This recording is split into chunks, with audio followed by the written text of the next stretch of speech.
Hi everyone, it's Ayana here and welcome to my channel. This is Happiness Headquarters, aka Ayana, and today's video is going to be focused on the Poetry Center section of my channel. The Poetry Center is where I update you guys on any books that I'm reading or keeping up to date with my author journey, my writing, or even sharing weekly writing prompts with you guys. And so for today's video, I'm going to be sharing with you the book that I just finished recently, and then also my to-be-read books. I have a couple here, well, a few of books that I want to start reading, and then I also want to tell you guys about this amazing book that I just finished. So like lately I haven't been reading as much as I would like because I just been focusing so heavily on my writing, poetry and writing music, and I have a book out that I wrote last January. It's called An Old Teen. That's available on Amazon. It's a book of poetry.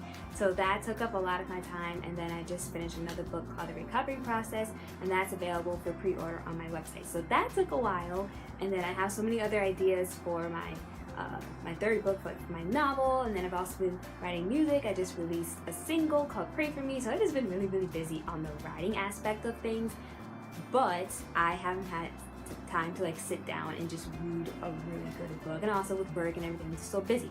So what I did was I went to the Strand.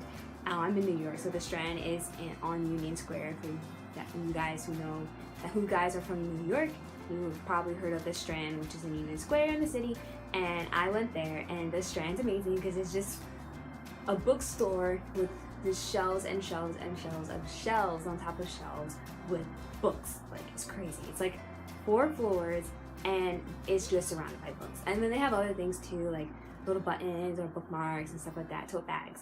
But regardless, it's just shelves and tables of just books. And I was just so overwhelmed because I went there. I was like, I need to find the book that will propel me to read it and not put it down. Because that's what was happening. Like, I had books that I was really interested in, but I just got so busy and caught up that I put them down and I never finished them. But I was like, no, I need a book that I would just read, like it's a page turner, and I just, no matter what, no matter where I am, I just have to read it because it's just that good. So I was looking for this, like high standards for finding a book. And so I went to the Strand, and I asked one of the clerks there to help me find a book, and she was like giving me some recommendations. And she gave me one that sounds pretty cool. It's a sci-fi, kind of out of my genre. I have been exploring a little bit of sci-fi, but I'm more in the young adult section and like realistic fiction. So that's really what I flock to. But I picked up one of the books that she recommended, which is a sci-fi genre. But then I was walking around and I saw the most beautiful book ever. Like, I'm not exaggerating. I don't think I can even capture this on camera. Okay, look at this. Look at it. It is so beautiful, this cover, like beyond, and even inside. Oh, look at that. The back of it is just, it's gorgeous. And I just saw it just sitting there, and I was like, oh my god, this book is beautiful. I was just drawn to the cover. And normally when you get books with like good covers, I'm like, it's not gonna be good inside. Like, but I was like reading the reviews, and I just read you a couple of reviews. It's so lonely and beautiful that I could hardly breathe. This is a perfect book. As beautiful as the best memories, as sad as the best songs, as hopeful as your best dreams. You can feel every peak and valley of Marin's emotional journey on your skin, in your gut. Beautifully written, heartfelt, and deeply real. And so I am a very deep person, and I also flock to a lot of sad books. Well, one, I have depression, so it's just natural that I want to feel, I want my pain to feel validated. I want to relate to the characters. When the characters like really sad, like lost, and just, but also has like a deep like ideas of what life is about, and just this thinking beyond like societal norms, or just have different perspectives on life. Just very deep, like a very deep thinker. That's totally me. So when I find someone like that, like a character like that in a book, it just really excites me. So I'll just read you like the excerpt, like what's going on in the book. So you go through life thinking there's so much you need until you leave with only your phone, your wallet, and a picture of your mother.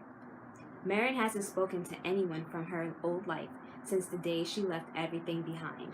No one knows the truth about those final weeks, not even her best friend Mabel. But even thousands of miles away from the California coast, at college in New York, Marion still feels the pull of the life and tragedy she tries to outrun. Now, months later, alone in an empty dorm for winter break, Marion waits. Mabel is coming to visit, and Marion would be forced to face everything that's been left unsaid and finally confront the loneliness that has made a home in her heart. Okay, so, just look at the cover again. It's just awesome. And I was like, okay, wow, so it's definitely going to be really sad and just like, I don't know, I was just reading the first few pages and so how, I'm not going to go into too much detail, obviously, because I want you to read this for yourself. But so the kind of books that I'm attracted to is where they kind of just throw you in the middle of a scene. And that's kind of like how this book went, and just kind of just threw you in the middle of a scene. You didn't know any of the characters. The characters just start having dialogue, but you don't know, who's speaking or whatever. So I like that style of writing. Whereas there are some books, and there's books that is good when they do this, but however, I like this style of writing better, because there are some books that kind of just introduce the character and introduce all the characters like in the beginning of the book, so they're going through like every aspect of the character's life before the first scene of the book. So the entire like first chapter or so is just describing each character, the character's family, the character's friends, and what he or she looks like, whatever, and they still haven't got to the gist of the book. And that, to me, that's what happens. That's how, for me personally, I feel like that's how you lose my interest personally, and as a reader, I start to lose interest and I was like, oh my god, like when are we just gonna get to like the good stuff, like. So with this style of writing, where this story in the middle of a scene, you get to learn more about the character as you go along. So for example, this has nothing to do with the book right now, but just a general example. Lucy was talking to Zach about her favorite day at school, and she was talking about her math class and how it annoyed her. And as she was talking to Zach, she was fidgeting with her blue scrunchie. And as she was fidgeting with her blue scrunchie, strands of her blonde hair fell clumsily over her face. And so now she has blonde hair, and that she maybe likes the color blue because that's her scrunchie. She has a friend named Zach. So you kind of like learn about the character as you go along. Whereas my name, like a first person book, my name is Sarah, and I just love the color pink. I have brown hair, and I have a friend named Zach, and he has brown hair, and we hang out all the time. He's my next door neighbor. So you're spending so much time like describing the characters that you don't get to the point of just the crust of the story. So I just like when you throw yourselves in the middle of the book. So I was very excited because this book was not what I expected to be. I knew it was going to be like really, really sad, and it did make me cry a lot. Like periodically I cried, but it also made me laugh too. And you can also whether if you have depression or not, or if you ever get sad, maybe just a happy-go-lucky person, but even if you are, like, you feel so much for the character Marion, you feel so much for her. Like, no matter, you can relate to this sadness in any aspect ever. Like, you just feel it. You feel everything that she is saying and everything that she feels. And her outlook on life is definitely similar to mine. A deep thinker, and just paying very close attention to details and hanging on to different things that people said to her once in her life. So I just really think it's just a very impactful book. And her friend Mabel helps her deal with a lot of the things that are going on in her life right now. And their relationship is so unique and so beautiful. I mean, I wish I had a best friend like Mabel. So I don't want to go too much into the book, but just know that if you're looking for a book that really is a page turner, because I couldn't put it down. I finished this book in about, I was like reading it like I told you, I was busy, so I was like reading it every chance I get, when I was on the train on my way to work, on the bus, whatever, waiting, while I'm like in the waiting room for something, I would read this book. So it took me a while to finish it, but I finished it in about 2 to 3 weeks. And again, if you're looking for a read that is a page turner that you can't put down, looking for a read that involves a female character, if you're looking for a read that really like touches you deeply because you're like a deep thinker, maybe you feel things differently than others, you have a different outlook on life, and you just are drawn to characters who have a lot of emotions and, you know, are not superficial, just, you know, just experiencing life through different lenses. And if you're also looking for a book that will make you cry, then this is the book for you. It is so good. Okay, I don't want to give too much away, but just know that it's very emotional, it's very relatable, and it's a page turner. So We Are Okay by Nina Lacour is a must read. Okay, so I went into a long-winded rant about that book, but now my TBR. Now after I read this book, I just have a look at books, and it's just like, it's not a lot. Like most people have like a long TBR, but like these are books I actually am like planning on reading. I know like I used to like collect. Okay, I still have like a bunch of books that I haven't read yet, but these four I definitely I'm going to read. It's summer. Like summer is coming up. It's spring now, but summer is coming up, and I just have all that time to read heavily different books. So real quick, I don't want to keep up much of your time, but the book that I'm really interested in right now, this is called Honey Bee by Naomi Shihab-Nye, and it's a book of poetry. So this should be a very light read, and I could also read it while I'm reading the other three books because it's a book of poetry, so I can read a few pages of the poetry and then continue with the other books. So Honey Bee just looks like a very sweet, it's like no description of the book, it's just different poetries on the blurb in the cover. So I'll just read you one poem that's featured here. So it says, honey, beeswax, pollinate, hive, colony, work, dance, communicate, industries, buzz, string, cooperate. Where would we be without them? Where would we be without one another?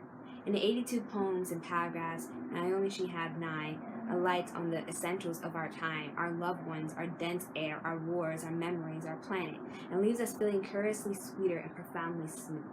So yeah, and like one of the poems, wow, this yeah, it sounds exciting. It's more like a book that's just like in touch with nature. Like a lot of the poems have to do with like life and nature and, you know, like spirituality and finding ourselves and, you know, recognizing the importance of loved ones and different relationships. So it just seems like a really good read, and that makes you think and just makes you feel like in touch like with yourself. So Honey Bee, book of poetry by Naomi Shihab-Nye. Check that out.